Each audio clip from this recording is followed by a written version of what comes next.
Abbott cancels a Bali trip due to concerns over asylum seekers. Earn or learn, under 25s face a life without the doll. Obsessive compulsive disorder, just what is OCD and how should it be treated? Plus, plastic fantastic, the man who spent more than $100,000 to look like a Ken doll. And coffee machine cuisine, from eggs, bacon and even cakes, we meet the woman who cooks everything in her coffee pot.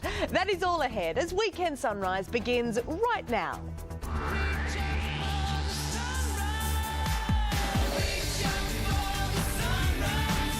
Live from Studio 52, this is Weekend Sunrise with Larry Emder and Monique Wright. Good morning, welcome to Saturday. You've signed off on that script, have you? Yes, signed off on the script, looked ahead.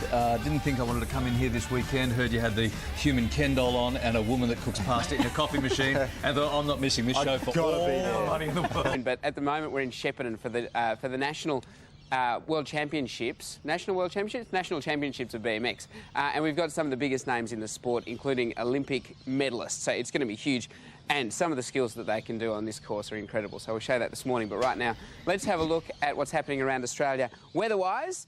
And there's a trough moving across the southeast that's going to bring rain to New South Wales, Victoria and eastern Tasmania, scattered showers across South Australia, and snow expected above 1,300 metres in Victoria, also in the New South Wales Alps. And a cool and fine day ahead for Queensland and the rest of the country. But I'll have your local weather soon, right after the news from Talika. Good morning, Talika. Good morning, JT, and good morning. The Prime Minister has been forced to delay a trip to Indonesia next week over concerns about asylum seekers. For the latest, I'm joined by 7 News political reporter Amelia Brace. Good morning, Amelia. What exactly is the government worried about?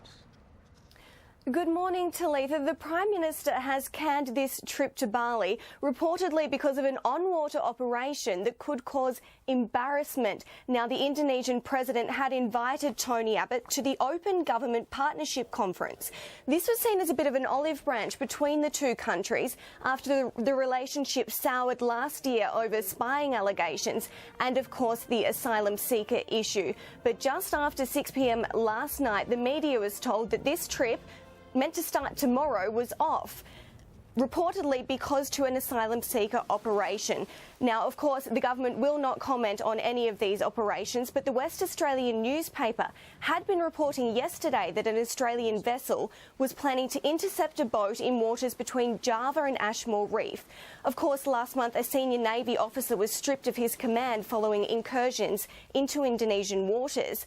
Now, Indonesia's presidential office has declined to comment on this operation itself. Well, Amelia, the budget's been big news this week and we're hearing it's set to introduce tough new rules that'll stop young people receiving the dole. Yeah, this is the latest sign yet that people on welfare should not be looking forward to May 13. Under the latest Learn or Earn proposal, people under 25 will be forced onto the lower paying youth allowance. Now, this is much harsher than reports earlier this week. The school leavers would be forced to wait 6 months before qualifying for the dole. And also, neither of these options were contained in the Commission of Audit, which was released on Thursday. That called for young job seekers to be forced to move after 12 months without work. Either way, we'll have to wait until the budget to find out which, if any, of these proposals makes the cut. Certainly will. Thank you, Amelia. Amelia Brace reporting there.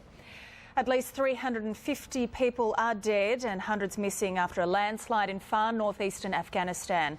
An estimated 300 homes were buried under mud and rocks when a section of a mountain collapsed following heavy rains. The local governor says the death toll could reach 2,500. The province is one of the most remote in the country, making it difficult for rescue workers to access the site. US President Barack Obama is vowing assistance to those affected, describing the landslide as an awful tragedy. Well, the New South Wales government is in damage control after a corruption inquiry claimed another ministerial scalp.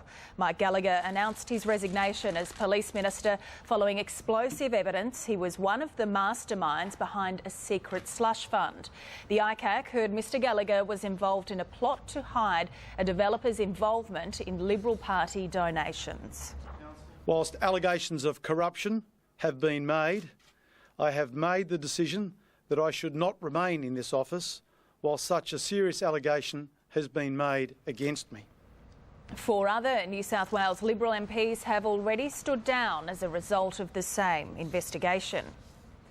Melbourne police are hunting a man who attempted to abduct a primary school student during an excursion.